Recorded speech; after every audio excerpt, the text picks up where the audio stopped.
دنیا میں جو کچھ ہو سکتا ہے ایک انسان مرد اور عورت کے ساتھ وہ سورۃ النساء میں یقیناً خواتین کے حقوق و فرائض کے بارے میں بھی بات چیت ہوگی. بالکل بالکل سب ان کے حقوق فرائض کے بارے میں ہے.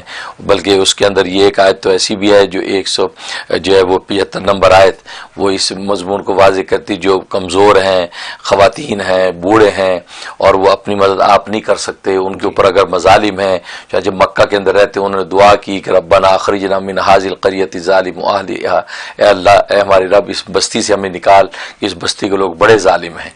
تو اللہ نے کہا کہ ما لکم لا تقاتلون فی سبیل اللہ، کیا ہو گیا تم ان کی خاطر اللہ کے راستے میں لڑتے نہیں ہو کہ ان کی مدد کرو جا کے، اور وہ یہ دعائیں کر رہے ہیں. تو کہ اس طرح کے مضامین ہیں. اور اس آیت کے بڑے فضائل ہیں. یہ 175 نمبر آیت سورۃ النساء کی جو ہے، تو یہ مضامین جو ہے سورۃ النساء میں اللہ نے بیان کیے ہیں. اور جہاں تک اس کے فوائد و فضائل کا تعلق ہے تو لکھا ہے کہ اگر کوئی مرد اس کی جو ہے وہ روحانی کیفیت ایسی ہے کہ عورتوں کی طرف مائل ہوتا ہے، یا عورت ایسی کہ مردوں کی طرف نامحرم مردوں کی طرف مائل ہوتی ہے، تو گویا کہ پاک دامنی کے عنصر میں کمی ہے.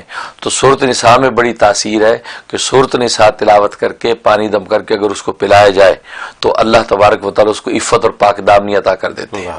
یہ اس کے اندر خوبی ہے. اور اگر کسی کو خفقان قلب ہو جائے تو آج کل جس کو لوگ کہتے ہیں انزائٹی ہو گئی، گھبراہٹ ہو گئی، تو اس طرح کی کیفیت ہو جائے، ڈپریشن ہو جاتا ہے، لوگ ڈپریشن میں چلے جائے، 6 مہینے نہیں نکلتے. تو یہ سورۃ النساء میں یہ خوبی ہے کہ اگر 7 مرتبہ اس کو تلاوت کر کے عرق گلاب، آدھا کپ عرق گلاب پہ دم کریں اور آدھے کپ کو 1 گلاس پانی میں مکس کر لیں اور وہ اس شخص کو پلا دیں، تو اس کا جو انزائٹی یا اس کے ڈپریشن کی کیفیت ختم ہو جاتی ہے اور بالکل حشاش بشاش ہو جاتا ہے. یہ اس کے اندر یہ خوبی ہے.